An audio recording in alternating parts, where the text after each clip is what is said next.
Okay, welcome everyone. Thank you so much for being here. Before we get started, as always, a big thanks to the Wittens and the team managing the logistics for tonight's event for putting everything together. Let's give them a hand.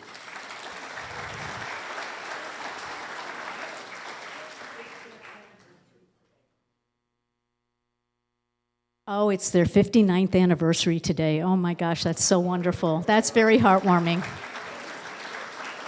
Al and Carol, they're quite the couple.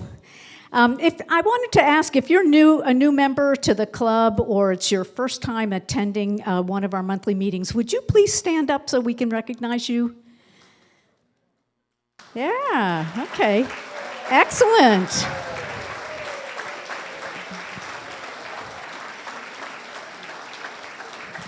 We are delighted to have you and hope you'll come back for future meetings. And if you aren't members yet, that you'll actually join the club. We are over 660 members at last count. Yeah, we're hanging tough. Now, there still are quite a few who haven't renewed your membership, so you know how important your support is to our ability to deliver on our mission. So if you haven't yet renewed, please do so at your earliest convenience. I wanted to mention that we have an information table out front for your convenience. It has flyers for current events and volunteer sign-up forms. And there are 4 of our e-board members with Ask Me buttons floating around so you can ask any questions that you might have. One event to which we want to bring your attention is the Pie and Wine Pairing coming up on March 24th. And June Paquette is going to fill us in on the details. June?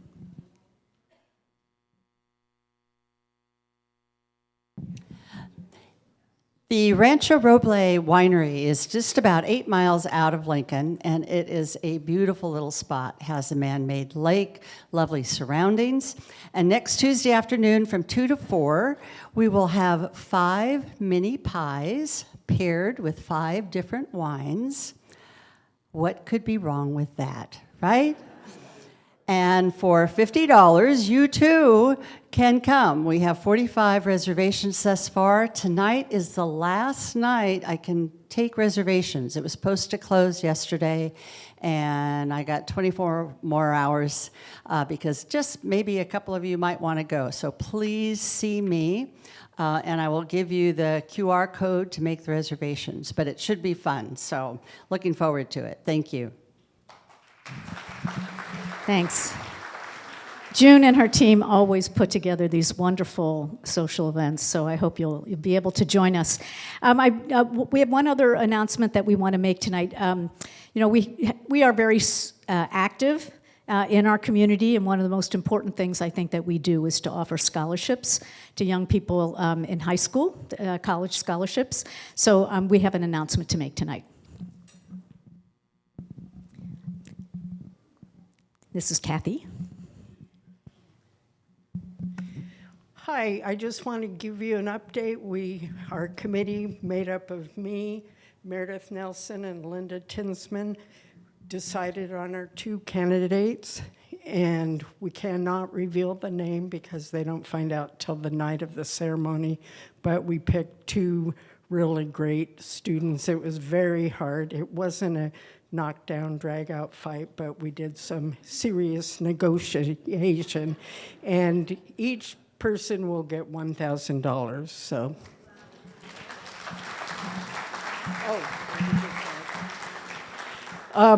We invite them to come to the next Democratic meeting after they get their scholarship, and then we invite them to some of our social events. So last year we had several young people come, even if they didn't win the scholarship. Thank you, Kathy.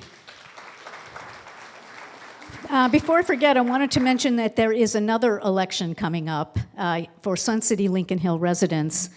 There's going to be a Board of Directors candidate forum on the 28th of March at 10 a.m.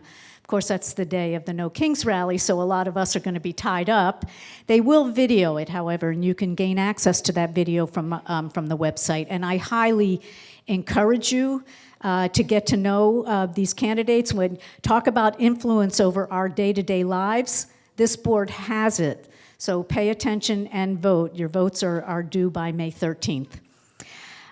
We have a great program for you tonight. I want to welcome our speakers, Congressman Mike Thompson, who is joining us from over Zoom, and Chris Fusco and Marcos Breton from Sacramento Bee, who are here with us in person. So thanks to everyone for joining us. We've made a lot of progress since we last met. We held our first canvassing boot camp, which was very well attended, and are now in the process of planning a series of coffee and conversation events across the city. One of those events will have a particular focus on healthcare workers, and we will follow that with another focused event on educators. We hope to conduct additional canvassing boot camps in the coming months, given the criticality of our canvassing program to electoral success. 2 of our members have signed up for training on PDI, which is the voter database and mobile app platform that we use for voter engagement, and that supports our canvassing activities. So we really appreciate them making the effort to get trained on that platform. We are doing everything we can to make it as easy as possible for you to interact with your like-minded neighbors and other like-minded folks across Lincoln, so stay tuned. I should mention that there is a campus launch in Auburn this Saturday, March 21st, for Neva Parker's Assembly campaign. Folks are meeting at the Auburn Area Democratic Club, their office at 9:30, so if you want to put those canvassing skills to work for a very important cause, you can join them at the AADC office at 9:30 on Saturday. In terms of coffee and conversations, Lincoln has actually been supporting Roseville in launching their program, and our first event drew over 40 participants. So we had to get a bigger venue for the next one, which is on March 30th. So it'll be at the Mahaney Fitness Center. If you want to come, since we'll have room for people, feel free to join us. So if you haven't been to a coffee and conversation, you'll get a sense of how it operates. Now, how many of you have ever attended the Placer Dems Common Grounds events? Oh, a few. Well, they take place, supposed to be every 4th Sunday at the Barrel House on Foothills Boulevard, so right off of Blue Oaks. But this month, they're actually having their Common Grounds on this Sunday, March 22nd at 2 p.m. And, it's a meetup. It's not like our coffee and conversations where we actually have more of a focus group and kind of talk to folks and take notes and talk about what we're doing as a club. It's more just to get to know your fellow Democrats across Placer County. So I'd highly encourage you to go. They're a lot of fun. And we're actually thinking about launching a similar program like that here in Lincoln. Now, our public service team has been very active with Feeding the Foothills and our F Street project. And I want to give a special thanks to Sharon Kurth and all the folks that supported her very successful diaper drive, delivering over 5,000 diapers to the Lighthouse Counseling and Family Resource Center. So thank you so much, Sharon. Great job. Our social media presence continues to grow, our website continues to evolve, and the number of followers for our school board and city council programs continues to grow as well. Now, I personally have been spending a lot of time trying to help our candidates for local office start to build coalitions of support. We have identified candidates for school board and city council, and it is absolutely critical that we get behind them. Wresting control of our local government from MAGA extremists like council member Holly Andriotta and school board member Marjorie Prophet is the club's #1 priority this year. Recent events have only made it more urgent.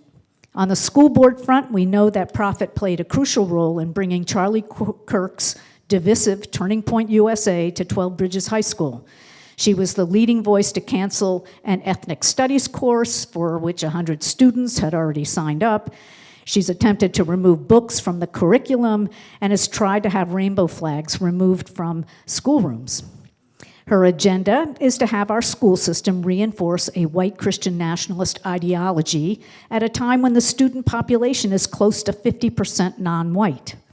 Marjorie Prophet needs to be defeated in November, and we have an opportunity to capture the open seat being vacated by another MAGA supporter, George Dykstra, as well. So we're going to be nominating candidates to capture both of these school board seats. On the city council front, the situation with Holly Andreatta has grown even more contentious.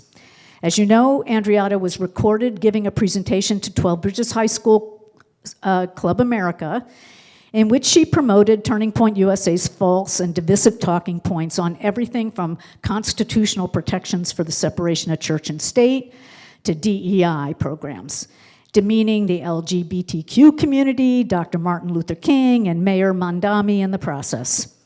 We made a compelling case to the city council for Andreatta's censure, but it couldn't compete with the Republicans' threat to sue the council for violating Andreatta's free speech rights if they did censure her. So it was very interesting to find out last week that Andreatta wrote emails to school administrators asking them to confiscate the cell phone of the person who recorded her remarks and to prevent that person from posting the recording online. Note, Andreatta was promoted as the former mayor and current Lincoln City Council member for her appearance. She spoke at a public school at an event that was open to all students, so no right to privacy here, yet she asked more than once that the students' right to free speech be abrogated on her behalf. Then things got even worse for Andreatta. Upon learning at a Republican Party meeting last week that her opponent for the race, in the race for County Board of Supervisors, that she intended to make public Andreatta's request to silence the 12 Bridges student, she threw a tantrum, screamed at her opponent, threw papers in her face, in full view of other meeting attendees. Now, luckily, no one was hurt, but a police report was filed. Charges weren't requested, but her opponent wanted to go on the record in the event of another incident in the future. Needless to say, we as a community deserve to have a city council member who uses their right to free speech to bring our community together, not to divide us as Andreatta chose to do. We deserve a city council member who respects others' free speech rights. We do. And, you know, Andreatta clearly tried to violate them. And we deserve a city council member who respects the laws that protect people from assault and battery, not a bully who thinks the laws don't apply to her. We can do better than Holly Hothead, not to be confused with our own cool, collected, and dynamic Holly Stryker. The truth is, the city council had an opportunity to signal Andreatta that her behavior at 12 Bridges High School was inappropriate for a public official. By not admonishing her, she and her MAGA supporters think she can act with impunity. And of course, she did. Now, the whole city council is complicit in her behavior, and we intend to do something about it. When Andreatta loses the race for County Board of Supervisors, which she is apt to do, she will file to run for her current city council seat, and we intend to oppose her. And in 2028, when our district city council member's term is up, we're going to take that seat too.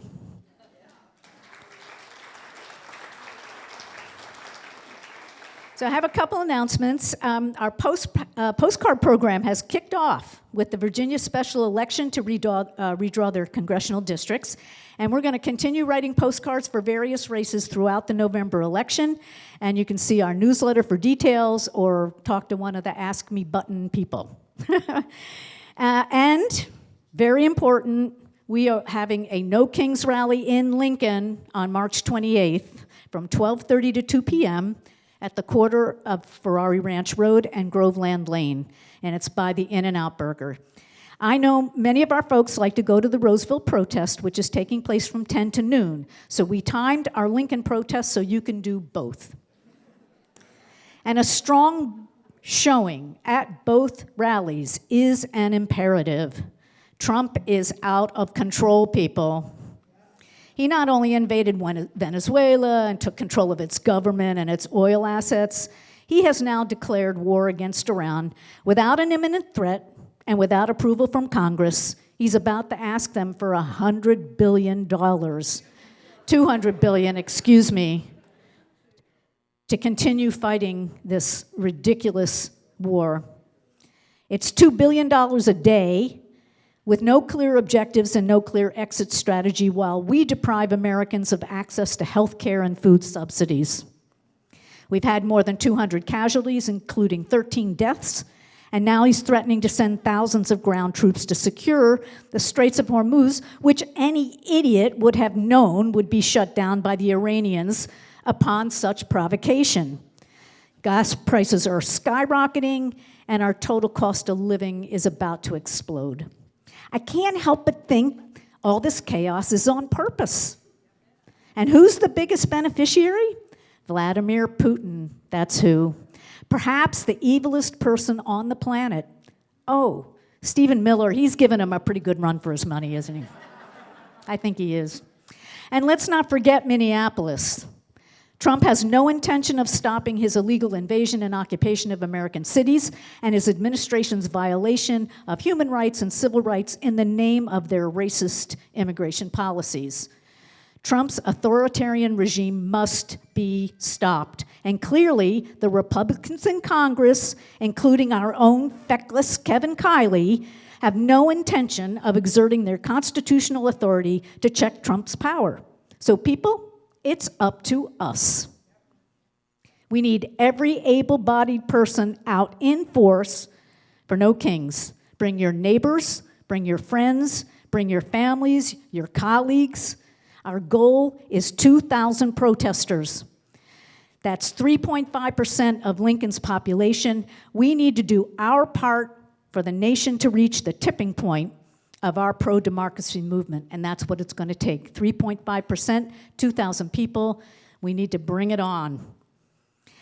Finally, I just want to say thanks to all of you, our e-board, our members, our volunteers, and our activists for all your hard work and support. I know it's a crazy time. The MAGA forces are desperate because their policies are not working for average Americans, and they will use every trick in the book to distract us, divide us, and beat us down so they can remain in office. But we're not going to fall for it. We are going to focus like a laser beam on making a difference here in our community and to the extent we can across the country. We're prepared to take advantage of our opponents' failures and deliver real value through elected officials that will put the interests of the American people first, not radical politicians and oligarchs. So I ask you to stay positive, to stay active, to stay focused, and work hard, because we're going to win in 2026 and again in 2028. You heard it here first. All right. Now on to our program. Are we able to bring Mike up? Do I need to unplug?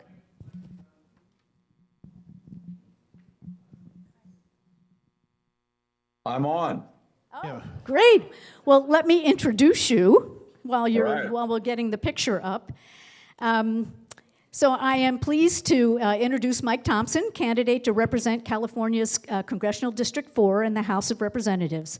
Mike currently serves as CD4's congressman. He's recognized as a strong representative for his constituents. Thompson has worked on solutions that stand up to the Trump administration, protect our democracy, lower the cost of living, and support our vulnerable communities. Mike is a member of the House Committee on Ways and Means, where he is the ranking member on the Tax Policy Subcommittee. In the next Congress, he will be the chair of the Health Subcommittee, where he will fight to enact single-payer health care like Medicare for all. Yep, that's going to be a favorite here. He also serves as the chair of the House Gun Violence Prevention Task Force, where he was able to get the most significant gun safety legislation passed that's been passed in the last 30 years.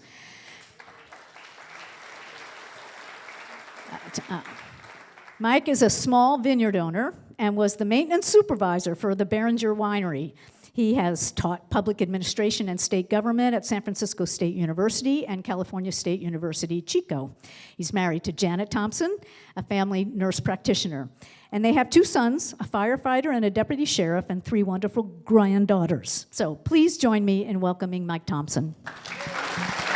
Well, Ruth, thank you very much for that nice introduction, and thanks for all you do for the Lincoln Democrats. It's very, very appreciated and very important. And thanks to the Lincoln Democrats. You guys are fantastic. You do so much, and it's so incredibly important right now. And I also want to give a shout out to the Placer County Dems for your democracy workshop. Those are great. I'm doing one in Napa here, I think next week, Rock the Congress and Rock the Vote, excuse me. And it's the second time we've done it, and it really brings a lot of people out. It provides the help and the training and the direction they need to be a lot more effective in making sure we flip the House and the Senate. So thank you for doing that. And I want to say that I am truly glad that Lincoln is going to be part of the 4th Congressional District. I think that my district is the best district in the country. And I think that Lincoln is going to be a great partner, a great addition. It's going to make the district even better. But I want to warn you, because you've had the same congressman for a while now. I want you to know that I do things a lot different than Kevin Kiley. And to start, I work very closely with our Democrats and our Democratic organizations. And I say that because not only is that important, but it's also effective. Now, when I started out, the district that I have now was a pretty red district. I flipped the state Senate seat. As a matter of fact, I beat the Republican leader of the state Senate, who, after I left the legislature, he came back and he represented Lincoln for a while. It was in one of his districts. I also went on to flip the congressional seat in our area. So we went from a lot of Republicans in our area to a real blue area. And I tell you that because I'm going to work with all of you, and together, I believe that working together, we can do the same in the new areas of our district, Lincoln included. So it's a commitment that you have from me that I will work hand in glove with you to make sure that happens. And it's incredibly important right now, and Ruth touched on a lot of this, but it is absolutely a priority right now to stop this madman in the White House. We have to stop him, and we have to stop his mega enablers also. It's important to do that to protect our democracy. It's important to do that to protect all the people who are under attack by this character and his mega enablers. And these are a big part of our population. This is the LGBTQ plus community. It's the immigrant community. It's researchers, federal employees, teachers, and women. Every one of those groups and more have a target on their back from this guy and the people he associates with. So it is extremely important that we work together and flip the House and win the Senate. And it's most certainly important now because every day there's another major chaos going on that he's created, a major tragedy that he's created. Right now, we're in Iran, and that is just crazy. There was no justification for him to do what he did. He said, I had to do it because they were just days away from having waging a nuclear attack on our country. Well, that's nonsense because he just told us that they completely obliterated their nuclear capabilities. And then he changed it. It was another justification. It's changing justification. It's just like changing plans. Every time he comes in front of a microphone, he's changing his story about what's going on in Iran, what he's doing, what the plans are, and he most certainly doesn't have an exit strategy. And as a result, we have 13 dead soldiers. We have 200 wounded military personnel. Over 1,000 civilian non-combatants have been killed. And the cost of this is not only in our treasury for the cost of the military stuff, but it's costing all of us in increased gas prices, increased grocery prices. Farming is becoming much more expensive because of the straits have been closed, and we get a lot of our fertilizer from that area. He is a disaster. And it's just one example after another. For instance, right now, it's in the Senate. It's already passed, sadly, already passed the House. But his number one priority is to pass the SAVE Act. He just said this week that he's not going to sign any legislation until the SAVE Act is passed. Good. Don't sign any, because one of the things they want to do is bring up a $200 billion military supplemental. So I'm not going to vote for that, but I'm sure others will. And so I'd be glad to see him not sign anything. But make no mistake about it, the SAVE Act isn't to make sure that people who aren't eligible to vote don't vote. The SAVE Act is to suppress the vote, full stop. This is what he's trying to do. The only thing he's trying to save is his butt in this next election cycle, and that can't happen. So I'll continue to do all I can to stop this guy. And, you know, I've voted twice to impeach him, and I can't wait till we flip the House so I can vote a third time to impeach this guy. We need to do everything to stop him. And I want to thank all of you, because one of the things that we did that will be very, very important in stopping him, flipping the House, that was Prop 50. And I know I made political contributions to Prop 50. I walked precincts. I worked it hard. I know all of you did too.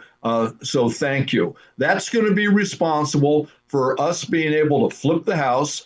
And we have a path to victory to flip the Senate as well. And that path gets bigger and straighter every day. So when that happens, Democrats are going to have the gavels. We will set the agenda.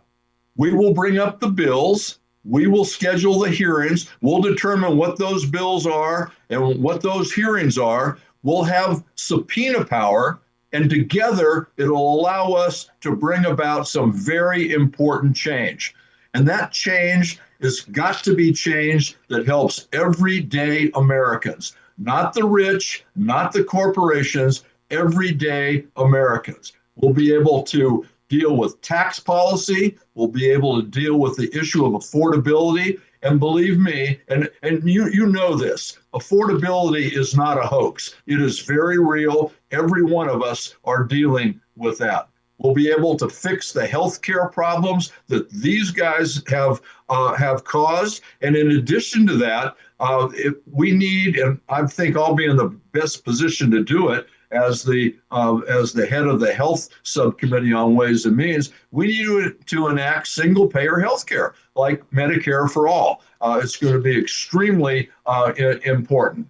And we can take back our responsibility to do tariffs. You know, this guy started a tariff war that's costing us all a ton of dough. We can take back our war powers our War Powers Authority that the Constitution gives the Congress. It does not give the president the right to go to war. We can restore confidence for the American people. We can restore our democracy, and we can increase opportunities for everybody. So I'll be with you every step of the way. Thank you for all that you're doing. And I'm looking forward to getting that gavel so we can make these changes. Excellent. I think we have, Mike, if you have time, I think we have time here for some questions. Would you be willing to take Absolutely. some Go questions? for it. Who would like to ask a question? Anyone? No questions? Can't be. I'm shocked. Here we go. We got a question over here. I'll just give him this one.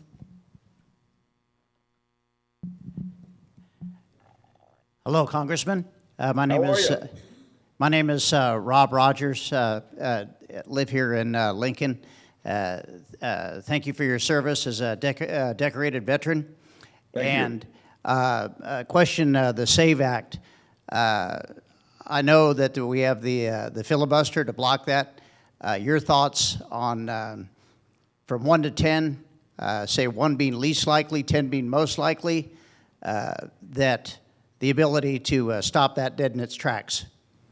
Well, it doesn't look to me like there's any interest in any of our friends in the Senate for backing down. So as of right now, it looks pretty doggone good. I was very encouraged by Bernie Sanders' comment that he was going to filibuster and read the Epstein files. I think that'd be great.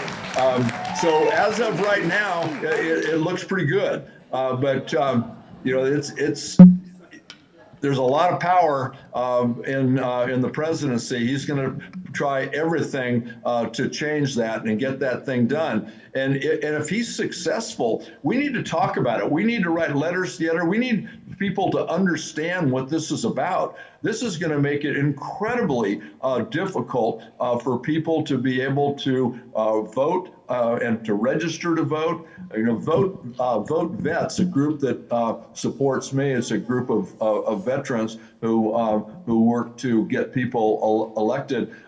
They're talking about the spouses of veterans who were stationed overseas, because they won't be able to have access to what will be required to prove that they are eligible to vote. They will have to come back to the United States to be able to get the clarification that they can vote. So that's someone, and that's going to be impossible, because those folks just don't have that kind of money to fly back and forth. But think about people who don't have a passport, don't have the money to get a passport, don't have a copy of their birth certificate, and have to go get a duplicate. They're just throwing up all kinds of roadblocks to keep people from voting, including clearing the voting rolls. And what's happened in the past when people of their ilk go in to clean the voting rolls. It's not taking dead people off. It's taking people who maybe don't want to vote the way they want them to vote. Good evening. My name is Karen Meredith. I am a Gold Star mother. So I am very, very, very terribly concerned about the war in Iraq. My son was killed in the Iraq War 22 years ago. This has been terrible flashbacks for the last few weeks. The way he demeans the fallen, just it's been terrible. I know you're on our side, but you gotta know this is devastating. Every single death, and he doesn't care. So I just want your assurances to say you're on our side. Ma'am, Oh, first, I'm very... By the way, I work with Vote Vets too, so I'm on their board. Good. Well, first, I'm very, very sorry about your loss. And you're not the first Gold Star parent that has talked to me about what's going on right now. I was at making a speech at an event in Sonoma, and a dear friend of mine who also lost her son in Afghanistan held me and cried on my shoulder and explained to me how difficult this is. It brings back every unimaginable memory that anyone who's in that position could have. And I think we need to, I am on your side. I've been very, very outspoken about this. I've had rallies, the No More Forever War rallies. We've in 2 days' notice, we had about 900 people show up, and that's what it's going to take. And you know, I'm a Vietnam veteran, and it was people who marched in the streets, who spoke out against that. They got my rear end back from Vietnam, and that's what we're going to have to do also. On one of my rallies, we had a Gold Star wife who spoke, and she talked about all the things that I know you're thinking about right now as well. We had one young man who was an Afghanistan veteran, and he came and he gave me the unit patch that he wore when he was in combat in Afghanistan. And it was a 173rd Airborne patch with the airborne tab over the top. And he brought it up to me and he said, I brought this for you. This is the patch that I wore in combat in Afghanistan. And I brought it for you because I know that you were in the 173rd Airborne Brigade in Vietnam. And I got to tell you, I lost it right there, because here we are, we haven't learned a damn thing. And, you know, John Kennedy said it best. Mankind has to put an end to war, or war is going to put an end to mankind. We need to do everything we can to make sure this is stopped. And we need to make sure we do everything we can to push back against any other foolish efforts to put our children and grandchildren in harm's way.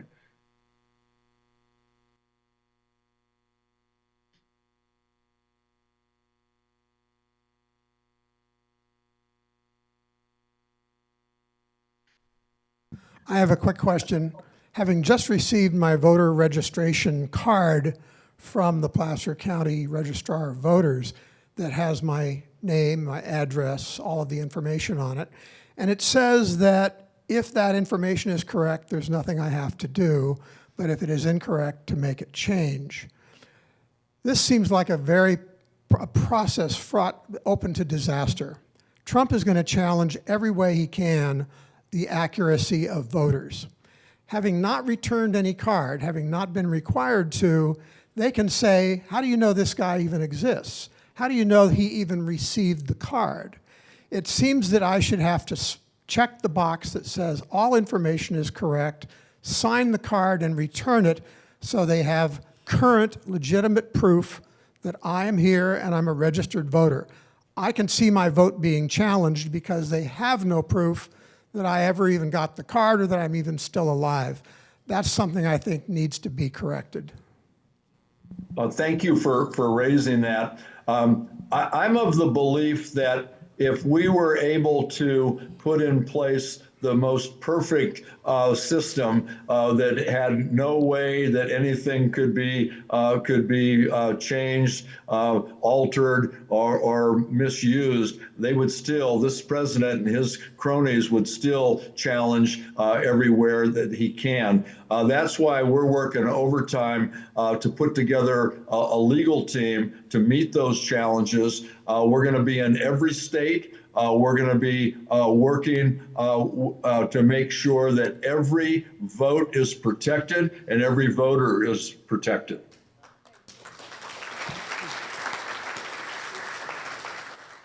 Good evening, Congressman. My name is Hollis Bischoff. I'm a Lincoln resident, and my question relates to the U.S. Postal Service.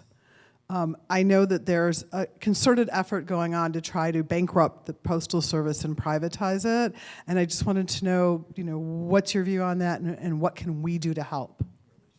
Well, in relation to, no, it's in relation to actually privatizing the entire Postal Service, which then takes care of the election as well. Yeah, I'm against that, as you know. I'm on every piece of legislation pushing back on that. I have the endorsement of the postal workers in our district and in the state and at the federal level as well. This is something that they've been doing, as you know, starting with the requirement that they forward fund the retirement system. and that was an effort to bankrupt them, to be able to somehow move that out of the quasi public sector position that it's in now and make it fully private sector. And that didn't work. And I'll continue to fight against all of their efforts to do that. The Postal Service works really well. And the further you are away from a city, the more you privatize it, the less you're going to have access to mail delivery. And there's just a ton of problems that opens up. So I'm fully against that. One last question. Hi, I have a question about the midterms and the, I guess, other elections that are going on. First of all, I'm shocked that one man can bring down the world economy and nobody does anything.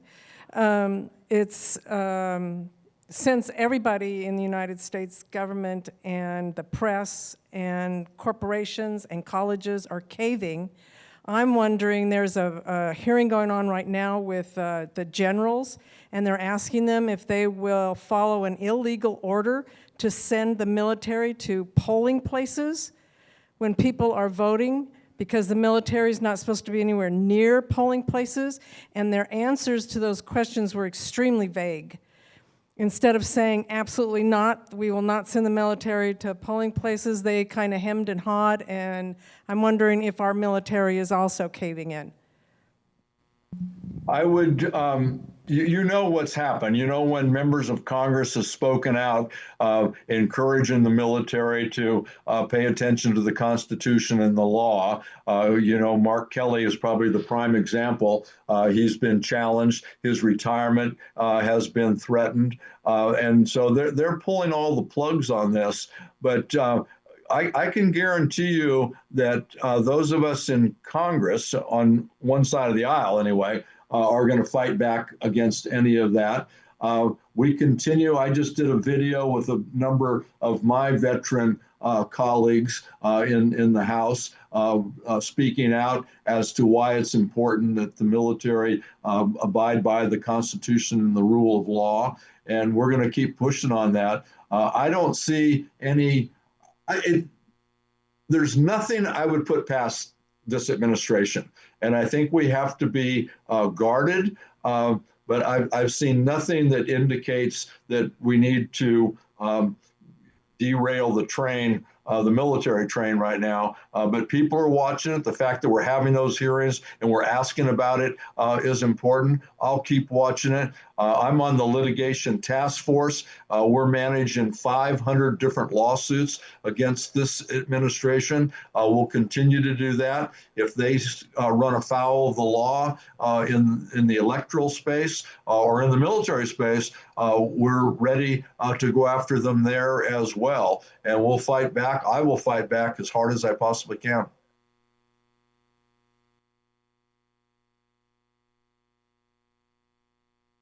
Okay, well, thank you so much, Mike. We appreciate you coming in by Zoom, and great questions, and we're going to move on with our program. All right, thanks so much. I'd have been there in person, but we had votes today, so I stayed over to be able to do it on Zoom, because it's always great to be with you guys. So thanks very much, and I'll see you soon. All right, take care. Okay. We are very pleased to have two key executives from the Sacramento Bee with us tonight. Marcus Breton is the Director of Community Outreach and Opinion Journalism for the Sac Bee, a working journalist in California for nearly 40 years. Breton recently celebrated his 36th anniversary at the Bee, which is amazing. In that time, he has been a reporter, sports columnist, news columnist, editor of the Bee's editorial board, and the supervisor of California-based opinion writers for McClatchy Media. In his current role, Breton also promotes the Bee brand by speaking to communities to ensure they feel they have a direct voice that informs the Bee's news gathering, which is why we're here tonight. And Chris Fusco is the executive editor of the SAC-B and regional editor overseeing McClatchy Media's California newsrooms, the Fresno Bee, the Modesto Bee, the Merced Sun-Star, and the Tribune of San Luis Obispo. Before joining McClatchy in September 2025, Fusco served as executive editor of Press Democrat News Group in Sonoma and Napa counties, the managing editor of the Houston Chronicle, executive editor of the California news startup Lookout Local, and executive editor of the Chicago Sun-Times. He spent the first 22 of his 32 years in journalism as a reporter, starting out by covering suburban Chicago schools and governments before specializing in transportation, political, and investigative reporting throughout Chicago and Illinois. At the Bee, he's created a regional reporting team to better serve communities, including Placer County, Davis, Woodland, Roseville, Elk Grove, Rancho Cordova, and Folsom. He's also worked to increase the newsroom's number of live events, including news literacy roadshows and the Q&A sessions with elected officials and civic leaders. And we also have with us Nicole Buss, who is part of that connection to the local community. She actually worked with the Gold Country Media before moving down to the SAC-B. So please join me in welcoming the SAC-B team. Thank you. We're going to figure out technical aspects here. We got an HDMI cable. We got to plug that in. And then we should get this. So Marcos, you're going to be on the move, roving around a little bit, and I'm going to have the microphone. I don't want to run a follow-up. Mission, I will. There you go. Now you're live. Okay. All right. Hey, everybody. Thanks for doing this. This is our Sacramento Bee Roadshow, and we're here to tell you about how we've been here for 169 years, and we plan on being here for at least 169 more.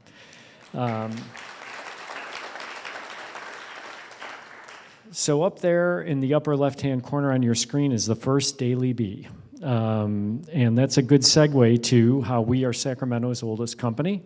We turned 169 years old on February 3rd.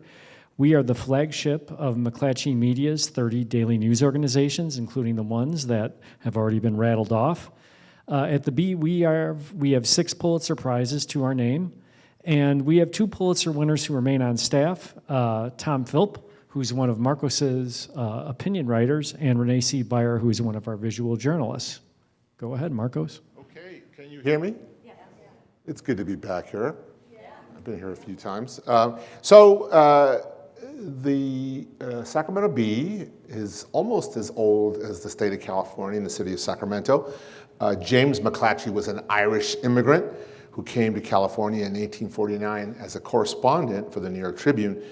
It was a misnomer. People thought that the McClatchys actually started the Bee. They didn't. Mr. McClatchy worked for the Bee, was an editor for the Bee, but in 1866 he bought a 1/3 stake in the paper for $1,800, which turned out to be a pretty great return on investment for a while. And his sons, Valentine and C.K. McClatchy, ran the company at the turn of the century until his granddaughter, Eleanor McClatchy, took the helm in the 1930s.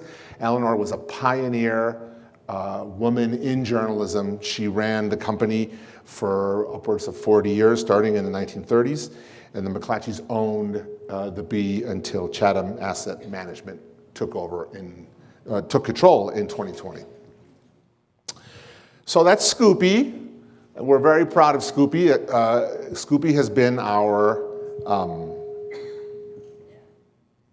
trying to calm the mic down. Scoopy has been our mascot since the 1930s. Scoopy was drawn by none other than Walt Disney. Walt Disney, as the story goes, knew Eleanor McClatchy, and she prevailed on him to do the drawing. So that it could be used to market the Bee. We believe that Mr. Disney did it for the price of a $1,500 donation by Eleanor to the Army Relief Fund. And Scoopy is probably, we believe, the only original Walt Disney drawing that is not owned by Disney. Don't tell Disney. No. Which button do I have to push? There we go. We keep on. Okay. going. All right. So we have a very rich history. Looks like I got shut off here, but I can project. But there we go. We're back. But what do we do today? And I like this slide because here you see Scoopy holding a newspaper, and here you see Scoopy holding a phone.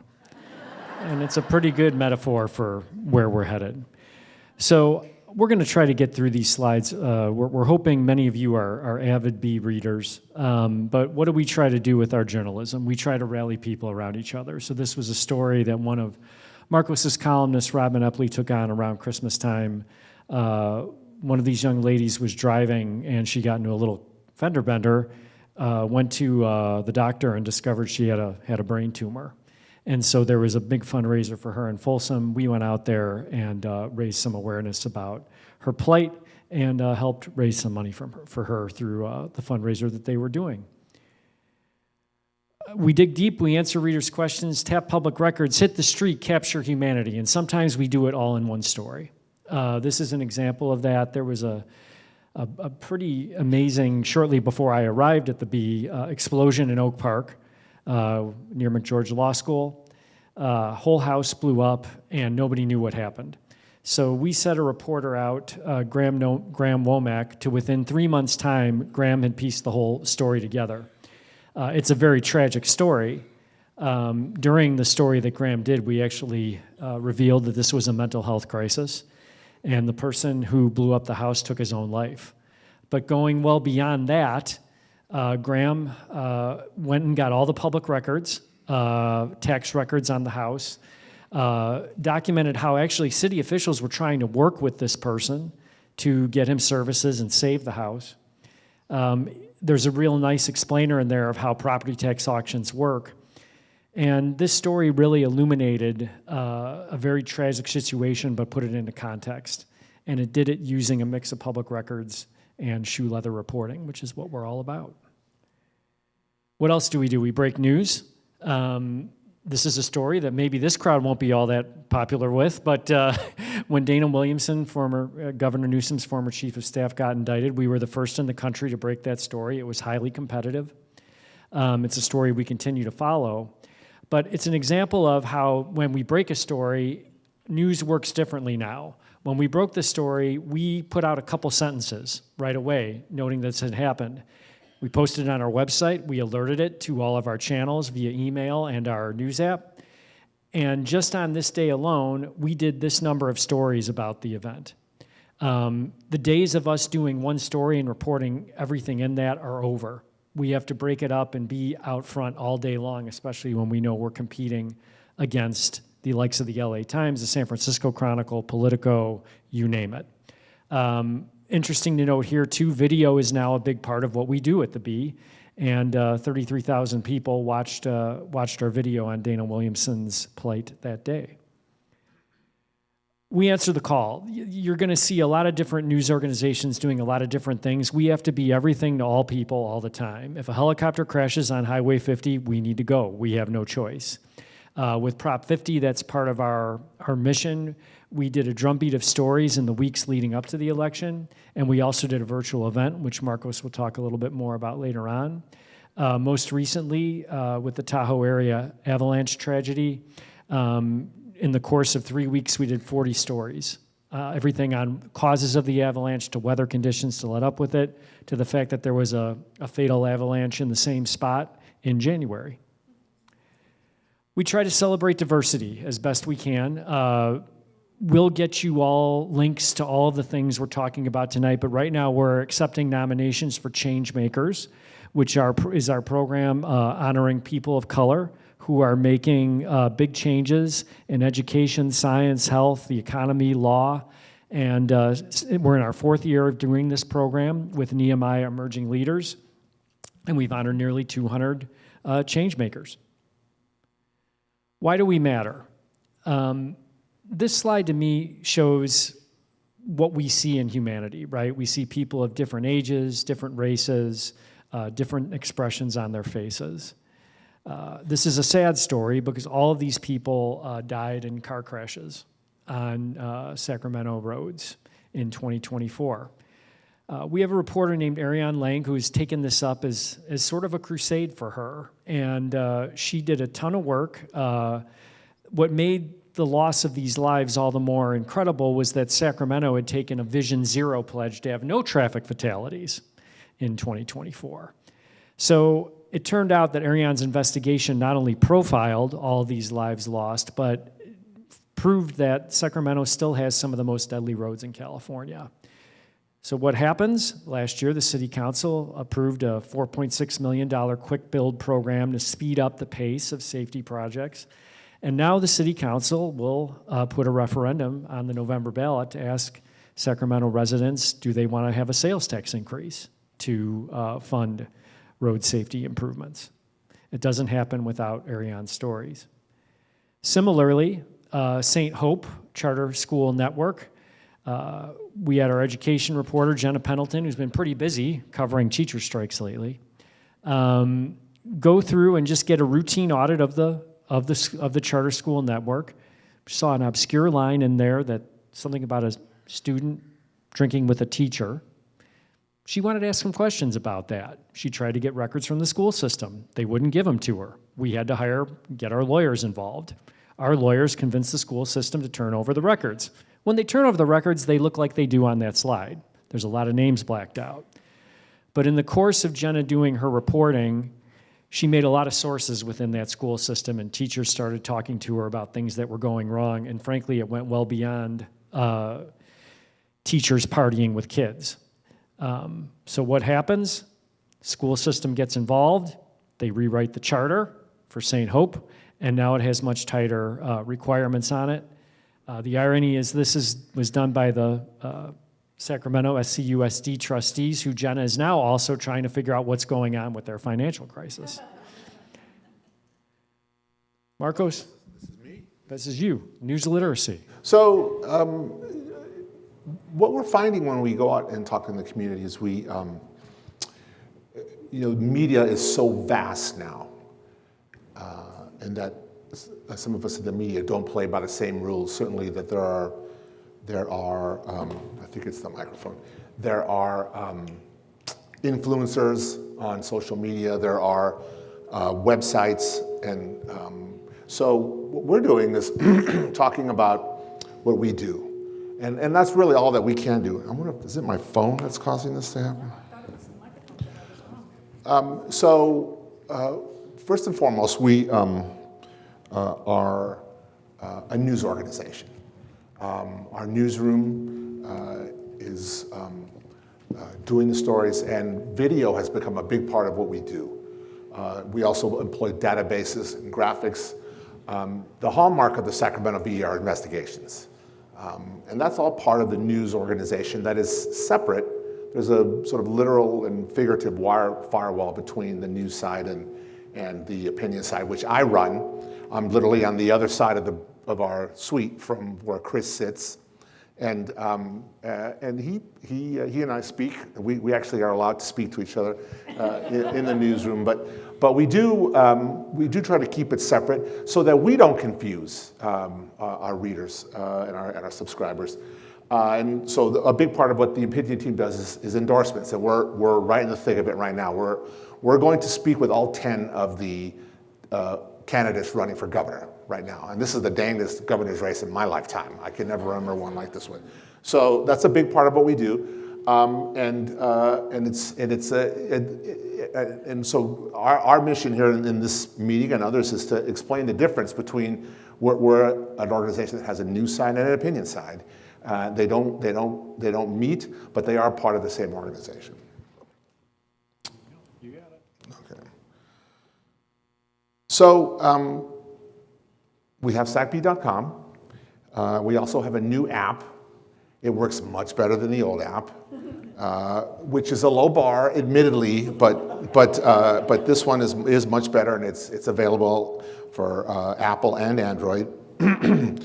We still have a robust print product that circulates to more subscribers than any other publication in our company. We have 30 publications altogether.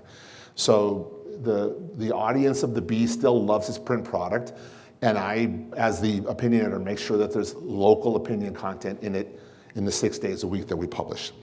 Newsletters have become a big part of what we do. Some of these newsletters are free. And listen, we're here, I think some of you, many of you are subscribers, but we're here because we need to be out in the community. And we need to be telling our own story. And we need to be giving people a reason to come to us and to feel that they can trust us. And so some of these, if you're not subscribing, we hope that you will take some of these newsletters that are free and hopefully become a subscriber. And even though it's a scary world out there, we are on social media. We're on vertical video is a big part of what we do. I did my very first vertical video just last night. I had written a column about the Cesar Chavez revelations.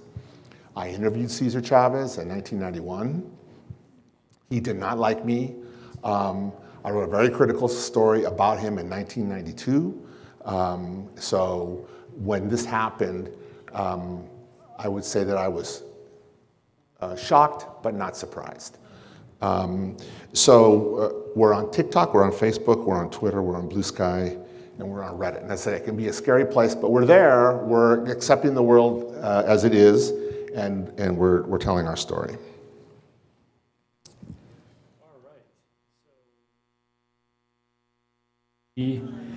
This is why there is so much confusion about news literacy, because of what you're looking at there. This slide is actually produced by the News Literacy Project, which goes into schools and tries to educate students about the difference between news and opinion. And unfortunately, television has really blurred those lines. But those are not the only headwinds we are facing. So the line that is in maroon on top is advertising revenue as compiled by the Pew Research Center in 2023, industry-wide, legacy media organizations. And you can see in 2008, with the financial crisis, it went off the cliff. And you can see that drop down. Why did this happen? Well, obviously, banks were failing, people were losing their livelihoods, companies stopped spending on us. At the same time, the rise of Google and Facebook starting to take our content, Google putting it online, and sort of, some say stealing it, others would say borrowing it, linking to us, but in a way that it did hurt our ability to generate advertising dollars, because Google took all that advertising for its home pages, as did Facebook. So advertising goes off the cliff in 08, and that bottom line is subscription revenue or circulation revenue, which used to be the cherry on the sundae. Now it's the ice cream. You can see in that lower right-hand corner the point where industry-wide circulation revenue ended up eclipsing advertising revenue. So that is quite literally the bad news. Good news. Most of you see journalism as at least somewhat important to your community, 85%. 71% of you actually think we report the news accurately, which is pretty amazing given some of the headwinds we're seeing nowadays. The problem is nobody wants to pay for it. Only 15% of people say they have given money to a local news source in the past year. But here's the rub. Everybody still thinks we're doing just fine. 63% of you think we are doing well or somewhat well financially and can keep serving you. So that's why we're here. There's a really clear disconnect. So we're here to tell you how we're navigating that. And we're willing to tell it to anybody willing to listen. And we appreciate you listening tonight. We're hiring more reporters. Nicole behind me, you're going to hear a little bit more about her in a second, but we have a local watchdog reporting strategy to be regional again. And then you're going to hear from Marcos about the work he's doing as our Director of Community Outreach. So I arrived at the Bee on September 22nd. I'm really happy to say we've hired 9 people, including Nicole. We have lots of open jobs on the street right now. We're looking for a political editor to run our California political operation. That's actually a role that was vacated and we are refilling, but these other 2 positions are new. We're hiring a higher education reporter. I think folks have been well aware of what's been going on at Sacramento State with changes to Division I football on a downtown campus. Lots of things happening at UC Davis.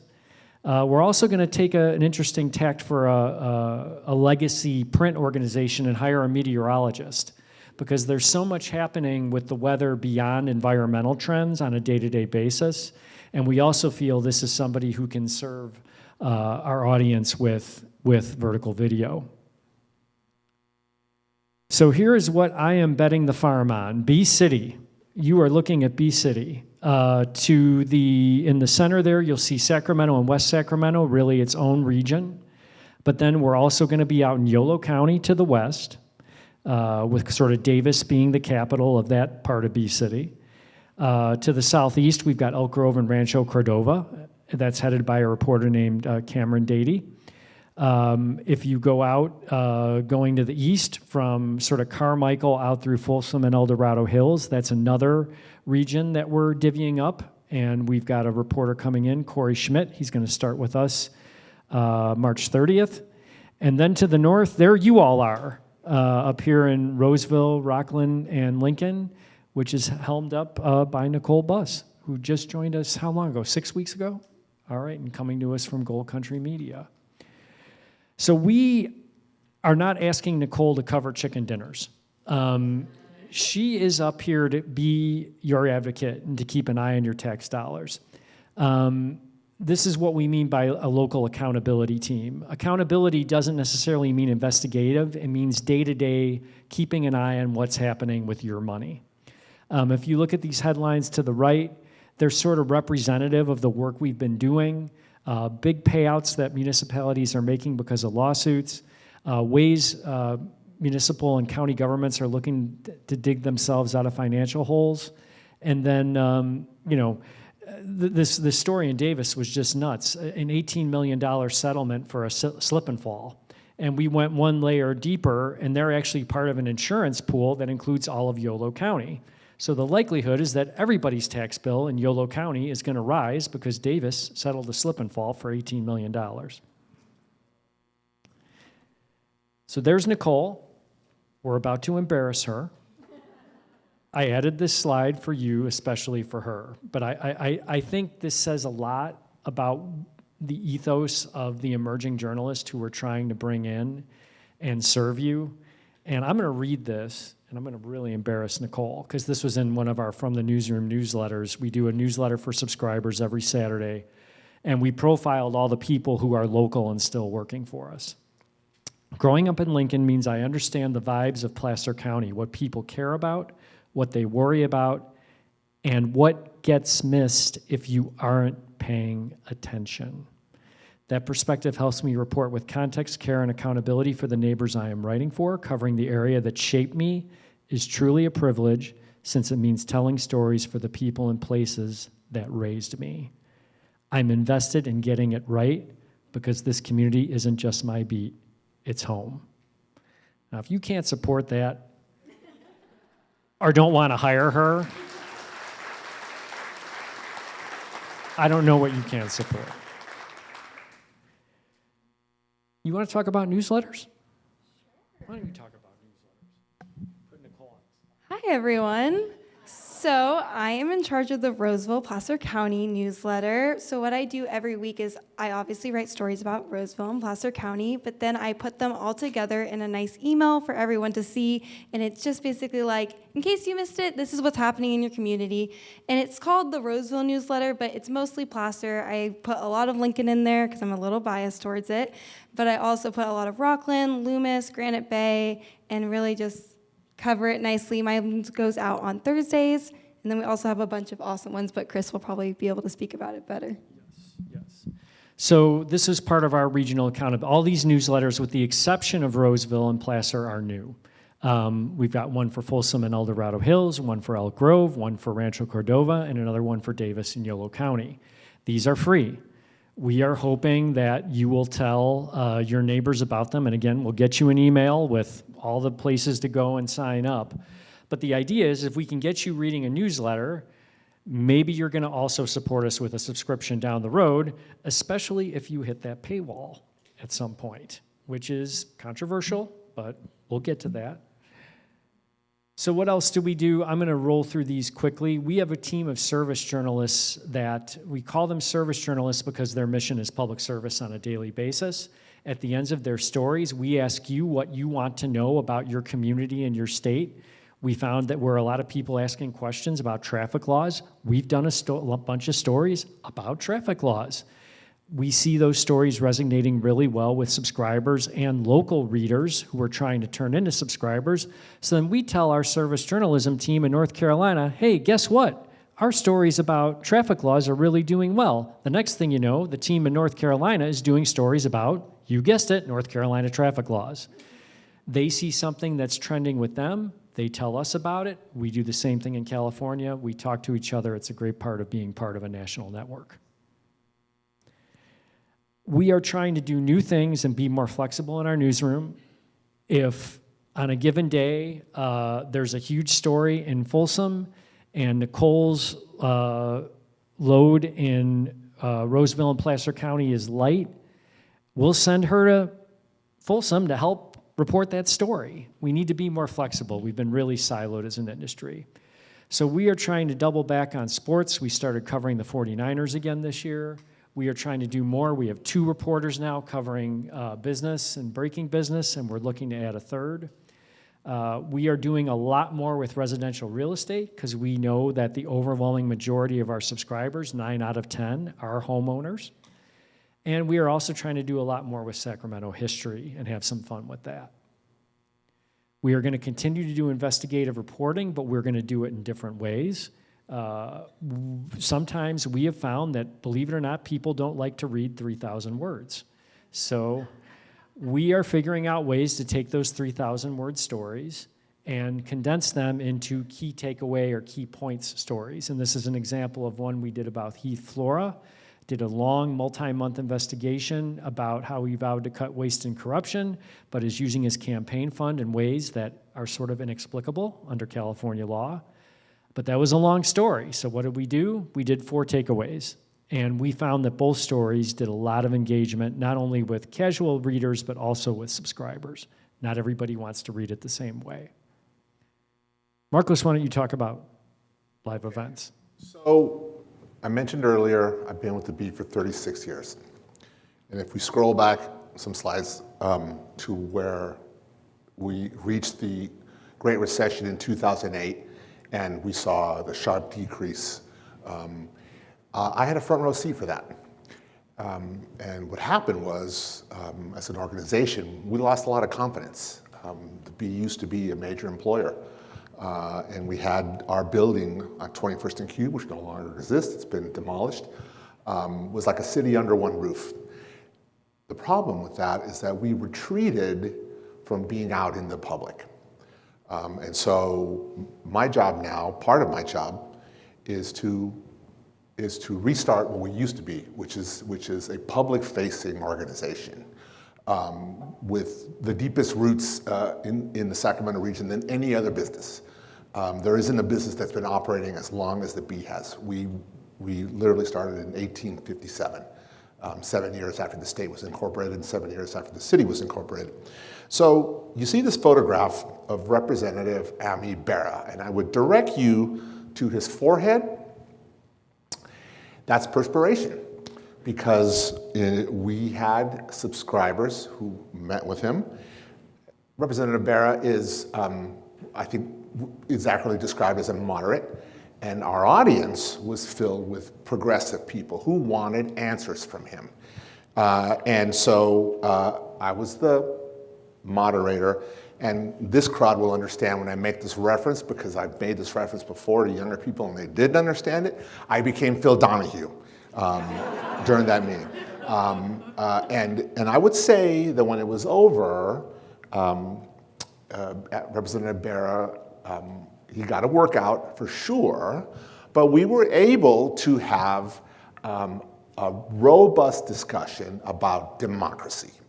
And so we, I know Ruth was there in February. We had an event with Representative Kevin Kiley, who you all may know, and we were in Loomis. And I would say that Representative Kiley got worked over pretty well as well. But again, we were able to demonstrate that we were able to have the conversation. And so why do we do these events? We want to shrink the distance between you and your representatives, to have a real conversation, minus the canned talking points, and where they walk in the room not knowing what they're going to be asked, not knowing what the questions are, or who's going to be there. And we're proud of that. We're going to have another event this coming week in Sacramento. It's going to be more Sacramento-centric. We're also having pop-up offices where we meet readers where they are in an attempt to make them feel like they have a stake in what we're doing. And to make them feel like they have ownership of the paper, which, listen, having been at the Bee since November 6, 1989, I almost felt like saying the year of our Lord, 1989, I remember the days when that was just a given, that people felt the stake in the paper, and we did lose some of that when the crisis hit, when we ended up laying off a lot of people. All that time was very painful. I had a front row seat for all of it, and it was painful. And I'm heartened now that I feel like we're turning a corner away from that time, and we hope that this meeting demonstrates to you that we're going to come to see you, and we want you to subscribe to us, and we want you to feel like you have a stake in what we're doing. All right. Let's see, we're going to keep on trucking here. Again, you'll get our follow-up email. It'll show you how to submit letters to the editor. Again, two-way conversations. We do it the old-fashioned way, and we do it on TikTok. New app. Again, like Marco said, we had nowhere to go but up. Larger screen. As you scroll through, the navigation at the top is much more clear. Think of the app as a newspaper delivered to you through your phone 24/7. I can guarantee you, if you look at the app at 7 a.m. and you look at it again at 9 a.m., the top stories will look much different. If you look at it again at 11:30 a.m., you'll see different stories. You'll be able to navigate through your topics. The Nation World feed populates at a rate of about 12 stories an hour based on our wire services. So it's a great way to get the paper. It's a hard way to think about it for legacy print readers, but we're there for you all the time. So here we go. 169 years in 3 minutes and 53 seconds, and then we'll take your questions.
All right. Well, thank you. Any questions you have, we're happy to take them. These are our little Pulitzer, that photo to the left is one of Renee's Pulitzer-winning photos. That's Tom Philp on the right there accepting his Pulitzer. He looks a little different now, but he's still.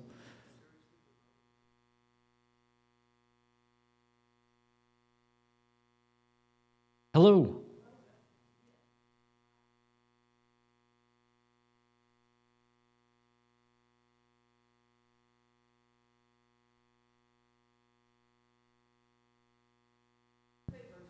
Herald or the Times or things of that nature, yes, but a bee? Okay, so what's the story there?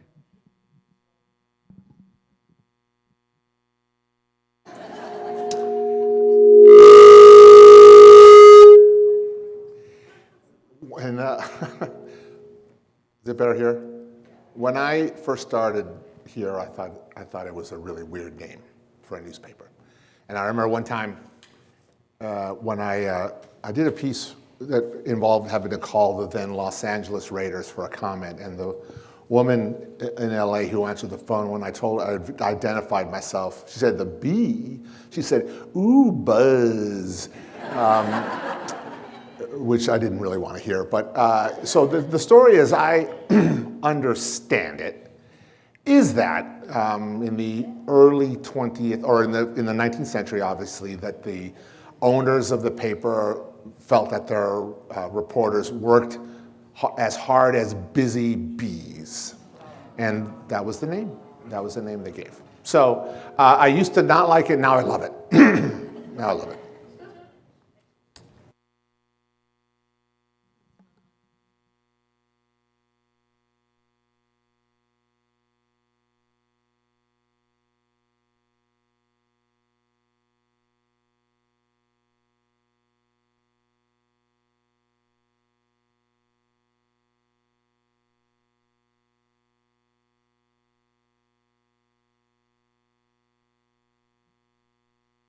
It was very well written, answered a lot of questions that we had, so thank you. And I do appreciate the fact that I appreciate getting the updates about what's going on in Placer County, because I do read those.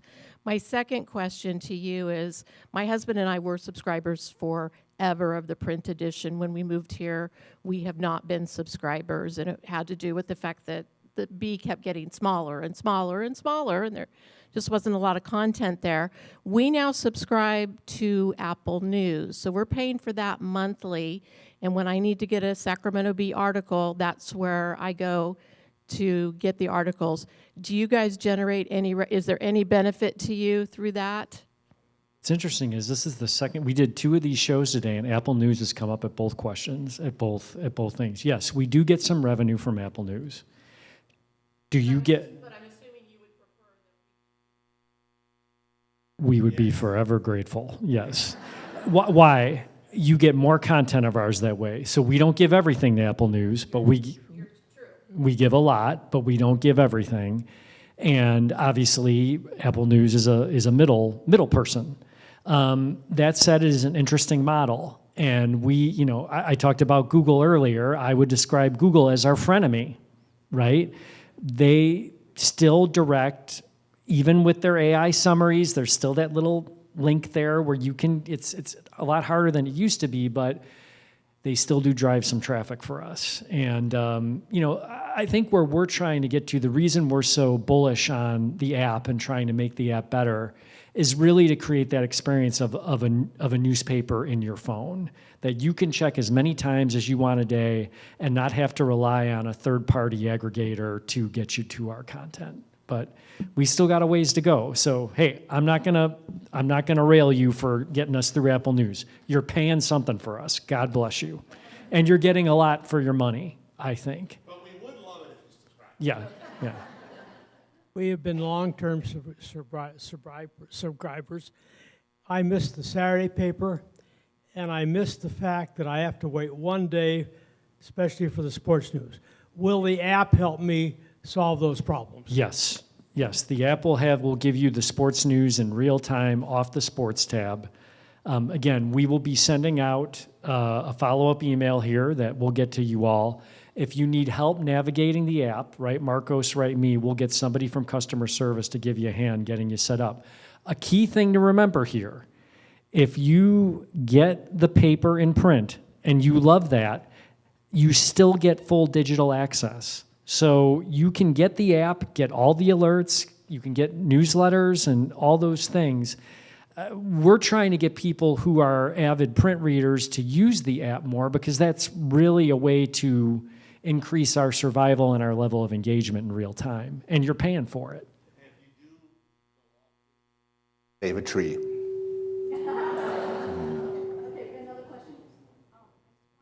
Can you hear me? I just wanted to know if you're aware that we're having a really big rally March 28th, and I just want to know if you guys are going to be around to cover it. There's Lincoln, Roseville, Auburn, I'm sure Sacramento. We have been all over No Kings all the time. It frankly is a huge reader interest thing for us from both folks who hate the current president and both who love them. Everybody wants to read about No Kings. So whether we will be up here specifically, I'm not 100% sure. It depends on other things. We did run the full list today. We pubbed it of all the No Kings rallies as a kind of a public service. So we definitely will be. We will be very active on the 28th. Okay. You're assigning Nicole a story? Yes. Okay. At my personal experience, like way back in the day. Sure.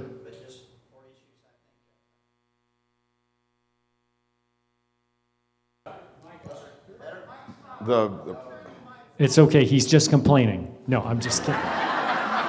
Oh, hello? Sure, Okay, that's better. Okay, yeah, so I started out way back as a print subscriber, and because of, I'd say, some delivery issues, convenience issues, and then also basically price issues, just went to digital.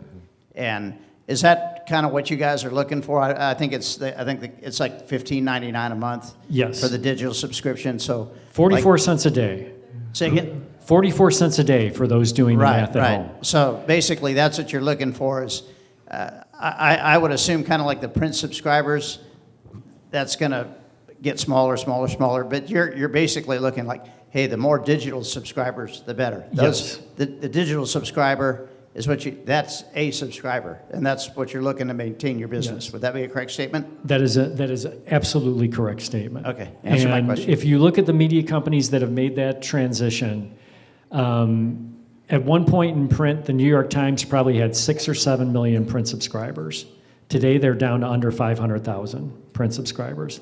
But what do they have? They have nearly 12 million digital-only subscribers. Thank you. Only 11.9 million of them are playing Wordle. My question is, what is vertical video? Very good. So, I was going to ask that question. I wish we could play your video, Marcos. We should. Oh, my God. Go ahead. No. There are some people who are, it was my first attempt. And we did it with my iPhone. And why do they call it? What is it? Well, it's vertical. It's up and down. That's it. Yeah. So it's a video. So I have an app. And it's really cool. We sort of workshopped a script for it. And writing a video script is much different from writing a column. It has to be more conversational. So I got rewritten a couple times by our graphics editor who's young enough to be my daughter. And then we uploaded the script onto an app to where I'm looking at myself by looking at my phone, and I can see the words. And so I was terribly stilted at the beginning, a little bit less stilted by the end. And I had right before we started here, a member of the Sacramento City Council, who's also young enough to be my daughter, and who does a lot of videos and is really good at it. And she said, "Hey, I saw your video." And I said, "Well, I'm not a pro like you are." And she's like, "You did fine," which basically says I sucked. And I'll throw it to Chris now to say, why is vertical video important? So vertical video is born out of the TikTok and Instagram revolution, basically. And we know that if we are going to start to reach the next generation of you, we need to be on those platforms. And it is also an advertising mechanism for us too. You would be shocked to know right now, given the prevailing advertising winds, we're not giving up on advertising, that what advertisers are paying to be on our videos is a lot more than what they are willing to pay to be in our newspaper. So it's a monetization play too.